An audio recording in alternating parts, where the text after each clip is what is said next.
Yes yes రాజకీయాలే ముఖ్యం వారికి అనే విషయం మీరు చెప్తా ఉన్నారు. యా రజనీ గారు, ఇప్పుడు రక్త సంబంధం కాదు, రక్త సంబంధం అయినా సరే ముఖ్యంగా రాజకీయం అనేది మనకు ఇంపార్టెంట్ అనే రీతిలో వ్యవహరించిన తీరు ఇదంతా చూస్తూ ఉంటే రాష్ట్ర ప్రజలకైతే ఇప్పటికే అర్థమైపోయింది. ఎందుకంటే చాలా కాలంగా వ్యవహరిస్తున్న తీరును చూస్తూ ఉన్నారు కుటుంబ సభ్యుల పట్లనే. మరి అటువంటిది ఇంకా రాష్ట్రంలో రాష్ట్ర ప్రజలకు ఏ రకమైన న్యాయం చేస్తారో అన్న చర్చ కూడా జరిగింది కదా సార్. ముఖ్యంగా ఈ రోజు పుట్టింటికి రాచెల్లి అనే కాన్సెప్ట్ లో మనం తెలుసుకోవాల్సిన విషయం ఏంటంటే, ఎవరైతే విమలారెడ్డి గారు ఉన్నారో, ఏదైతే జగన్మోహన్ రెడ్డి గారి మేనత్త ఆ ఋషికొండ పరిసర ప్రాంతాల్లో ఏదో నర్సింగ్ కాలేజీకి కొంత భూమి కూడా తీసుకుందండి. అప్పట్లో వివేకానంద రెడ్డి గారి హత్య కేసులో కూడా అవినాష్ రెడ్డి చంటి బిడ్డ, అతనికేం తెలుసు, ఆయన ఒకళ్ళు రెండు కళ్ళల్లో ఒక కళ్ళు ఒకటా ఒకటి, ఇవన్నీ జరిగినాయి చూడండి. వీటి అన్నిట్లో విమలారెడ్డి గారి పాత్ర కీలకం అండి. మనందరికీ తెలియని విషయం ఏంటంటే, సో ఈ రోజు కూడా గౌరవ జగన్మోహన్ రెడ్డి గారు షర్మిలమ్మని చేసే అభ్యర్థన ఏంటంటే, అభ్యర్థన అనుకుంటారా, డిమాండ్ అనుకుంటారా, భయపెట్టడం అనుకుంటారా, ఈ ఎలక్షన్ కు ముందు ఈ పెళ్లి తంతెందుకు? క్రిస్మస్ వచ్చింది, గిఫ్ట్ ఇచ్చింది. ఎవరికి ఇచ్చింది? అన్నకి ఇచ్చిందా? లేదే, లోకేష్ బాబు గారికి ఇచ్చింది గిఫ్ట్. అంటే దాని వల్ల చూసే వాళ్ళకి ఏం అడుగుతుంది, మళ్ళీ ఆంధ్రాలో అడుగు పెడుతుంది, కొత్త గొప్ప టీడీపీ సపోర్ట్ చేస్తుందేమో, లేకపోతే చంద్రబాబు గారు ఆధ్వర్యంలో ఇదంతా కుట్రకోణం జరుగుతుందేమో, ఇదొక వ్యూహ ప్రణాళిక ఏమో నన్ను అనుకోవడం కోసం మళ్ళీ ఈ దరిద్రాల్లో మళ్ళీ ఇదొక పెళ్లి. ఈ పెళ్లిని ఎలక్షన్ తర్వాత తగలబెట్టు, ఈ పెళ్లి ఇప్పుడు వద్దు అన్న డిమాండ్లు కూడా జరిగినాయి అన్న వార్తా కథనాలు వచ్చినాయండి. అది మనందరికి ఇంకా బయటికి రాలి. ఎందుకంటే ఈ ఎలక్షన్ మూమెంట్ లో పెళ్లి జరగడం వల్ల అందరూ ఒక వేదిక మీదకి రాబోయే తరుణం ఆసన్నం అవుతుందండి. ఇది ఇక్కడ కాంగ్రెసా, బీజేపీనా, తెలుగుదేశమా, జనసేన కాదండి. సో షర్మిలమ్మ గారు ఏది క్రిస్టమస్ కే గిఫ్ట్ పంపించినప్పుడు రేపు చంద్రబాబు గారికి కార్డు ఇచ్చింది. చంద్రబాబు గారు వస్తారు, లోకేష్ గారు వస్తారు, భువనేశ్వర్ వస్తారు, బ్రాహ్మణ్ వస్తారు, మళ్ళీ పవన్ కళ్యాణ్ గారిని పిలుస్తుంది, వాళ్ళ కుటుంబం వస్తారు, అలా అందరూ ఒక స్టేజ్ మీద కలుస్తారు. అప్పుడు ఏమవుతుందంటే మన కూడా అసలు మన పేరే సైకో కదా, ఈ సైకో గారికి ఇంకా బీపీ వచ్చిస్తుంది. ఈయన అజ్ఞాతంగా ఆవిడ షర్మిలమ్మ గారు ఎప్పుడైతే కాంగ్రెస్ పార్టీలో కలవడం కోసం ఢిల్లీ వెళ్ళిందో, షెడ్యూల్ లేకుండా తల్లిని కలవడం జరిగింది. ఏమని? ఈ పెళ్లి తంతు ఒక 4-5 నెలలకు వాయిదాలు వేయండి.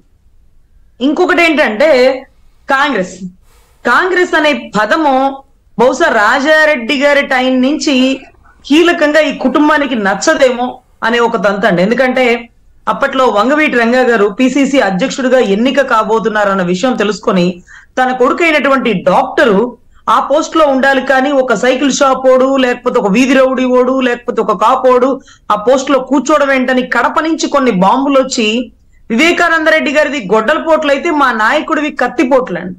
అదే తంతు. దానికి సహకరించినటువంటి దేవినేని నెహ్రూ గారికి ఏమో అక్కడ జూబ్లీహిల్స్ లో, బంజారాహిల్స్ లో మళ్ళీ ఇళ్ల స్థలాలు, పట్టాలు, రాజశేఖర రెడ్డి గారి ఇంటి పక్కనే భూములు కొనిచ్చేశారు. మరి దీనికి ఎవరి మీద నిందేస్తారు అంటే చంద్రబాబు గారే.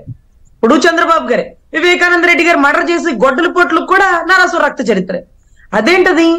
ఈ నేరానికి కారకులు నేరు, నేరానికి ప్రలోభించింది మీరు, ఈ వ్యక్తి చనిపోవడం వలన లాభం మీకు, మరి ఆరోపించేది అవతల వాడినా? సో ఈ రకమైన తంతులో కాంగ్రెస్ పార్టీకి జగన్మోహన్ రెడ్డి గారికి గిట్టదు. ఎందుకని వివేకానంద రెడ్డి గారిని చంపారు? నువ్వు కడపలో ఎంపీ సీట్ ఇస్తావా, నన్ను కాంగ్రెస్ తో కలిసి మళ్ళీ ఆంధ్రాలో కాంగ్రెస్ ని దింపమంటావా? అదే రకంగా అసలు రాజశేఖర రెడ్డి గారి చావు ఎలా వచ్చిందండి? కాంగ్రెస్ పార్టీలో ఆయన ఉండగా, ఏది రాజశేఖర రెడ్డి గారు ఉండగా, ఈయన అప్పుడే సిబిఐ కేసుల్లో ముద్దాయిగా తిరుగుతున్న నిమిత్తం అప్పుడే అసెంబ్లీ సాక్షిగా చెప్పారు రాజశేఖర రెడ్డి గారు, నా సొంత కొడుకు తప్పు చేసినప్పటికీ సిబిఐ కేసులో ముద్దా అయితే ఉరికమ్మం ఎక్కించడానికి కూడా వెనుకంజ వేయను, నేను కాంగ్రెస్ పార్టీకి నిబద్ధుడినై ఉంటాను అంటూ. అదే రకంగా సోనియా గాంధీ ఎన్నో సార్లు నీ కొడుకు వైఖరి మార్చుకోమను అంటూ కొన్నిసార్లు వివేకానంద రెడ్డి గారితో కబురు చేయించినటువంటి వార్తలు. సో ఆయనకి మొదటి నుంచి కాంగ్రెస్ పార్టీ నచ్చదు, గిట్టదు.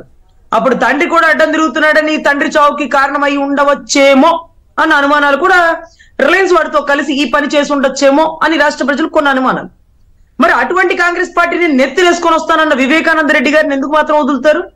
ఆయన్ని అడ్డు తొలగించారు గొడ్డలి పోట్లతో. అందుకే కదా సిబిఐ చెప్పింది ప్రపంచానికంటే తెలియని ముందు గౌరవ జగన్మోహన్ రెడ్డి గారికి తెలుసని.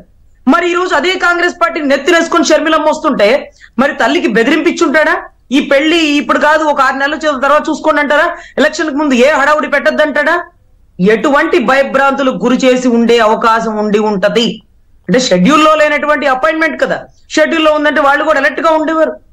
సో మొన్న మధ్య విజయమ్మ గారి కార్ పంచర్ అవ్వడం, షర్మిలమ్మ గారు వచ్చి వెంటనే వెళ్ళిపోవడం, మనందరం అనుకుంటాం బీజేపీ ఏమనుకుంటుంది అని. అసలు బీజేపీ టీడీపీ జనసేనతో కలిసి వస్తుందేమోనని మనం ఎదురు చూస్తున్న టైంలో విజయసాయి రెడ్డి గారు ఏదైతే పురంధేశ్వరిని అసభ్యకరంగా కల్తీ మందు అంటే నువ్వు దాయినావా మందు నాకైతే అలవాట్లేదు అని అసభ్య పదజాలం వాడినప్పుడు, అదే రకంగా 10 లక్షల కోట్లు అప్పు కార్పొరేషన్ మీద అప్పు తెచ్చిందని పురంధేశ్వర్ గారు నిగ్గు తీసి నిలదీసి అడుగుతున్నప్పుడు, బీజేపీ కొద్ది గొప్ప మనకి సహకరించే మూమెంట్ కనపడుతుంది అన్న విషయాన్ని మనం మర్చిపోయి ఈ రోజు బీజేపీ ఇంకా కూడా ఆయన పక్షానే ఉంది అని అనుకునేలాగా రాష్ట్రంలో ఉండేటటువంటి ప్రజల్ని కన్ఫ్యూజ్ చేస్తున్నారు. అంటే నేను తప్పు చేశాను సరే, నా తప్పుకు సహకరించింది బీజేపీ, ఆ బీజేపీ వాళ్ళ పక్షాన ఉంటే మీరు ఎలా ఓట్లేస్తారు అంటూ కొన్ని ముస్లిం ఓట్లని కొన్ని క్రిస్టియానిటీ ఓట్లని చీల్చడం కోసం ఇదొక వ్యూహం అండి.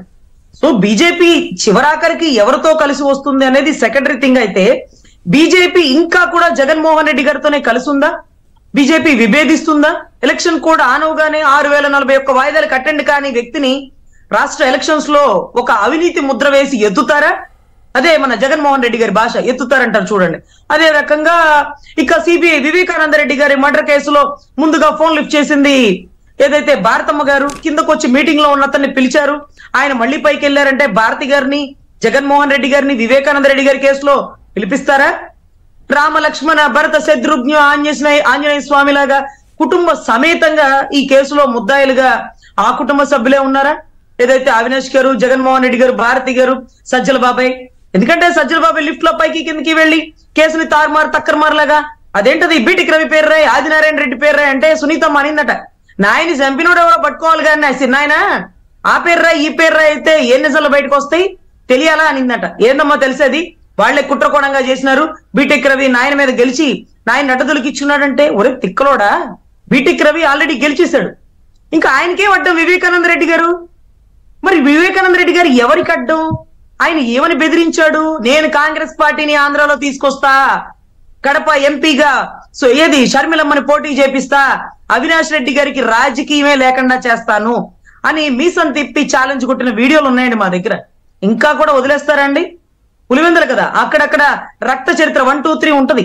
రాష్ట్రం అంతా చదువుకుని విద్యాభ్యాసాల్లో ముందున్నటువంటి పులివెందుల్లో కూడా ఇటువంటి అక్కడక్కడ కనుమరుగైపోయినటువంటి ఫ్యాక్షనిజాన్ని బయటకు తీసుకొచ్చేది ఈ ఒక్క కుటుంబమేనండి. ఎందుకంటే మొత్తం అంతా కూడా రాయలసీమ అంటే చదువులకి పుట్టినిల్లండి. అది ఒక ప్రలోభాలకి లోనై ఈ రోజు ఫ్యాక్షనిజాన్ని పెంచి పోషిస్తుందా? అది ఒక్క కుటుంబమేనండి. సో ఖచ్చితంగా కాంగ్రెస్ ఆంధ్రాలో అడుగు పెడుతుందంటే అది తండ్రి రాజశేఖర రెడ్డి అయినా, చిన్న ఆయన ఎవరైతే వివేకానంద రెడ్డి గారైనా, చెల్లి షర్మిలమ్మ అయినా ఎవరిని వదిలేదే లేదు, లెక్కలో మాత్రం తగ్గేదే లేదు గౌరవ జగన్మోహన్ రెడ్డి గారి కొటేషన్. సో ఖచ్చితంగా పుట్టింటికి రాచెల్లి అనే కాన్సెప్ట్ వదిలేసి ఈ 6 నెలలు ఈ 4-5 నెలలు ఎలక్షన్ అయ్యే వరకు పెళ్లి కాన్సెప్ట్ పెట్టుకోవద్దు అనేది చెప్పారండి. ఎందుకంటే రేపు అందరూ కలిసిపోయే మూమెంట్ అది. ఖచ్చితంగా షర్మిలమ్మ గారు ఏది క్రిస్మస్ కి గిఫ్ట్ ఇచ్చినప్పుడు పెళ్లి కార్డు ఇంటికి వెళ్ళి మీరున్నారనే ధైర్యంతోనే ఆంధ్రాలో అడుగు పెడుతున్నానంటదేమో, వాళ్ళ ధైర్యం చూసుకుని ఆంధ్రాలో అడుగు పెట్టేస్తాడేమో. ఆంధ్రలో షర్మిలమ్మ అడుగు పెడితే కేవలం ఎలక్షన్ లో 45% ఉన్న ఆయన ఓట్ బ్యాంక్ ని 25% కి చీల్చేసింది.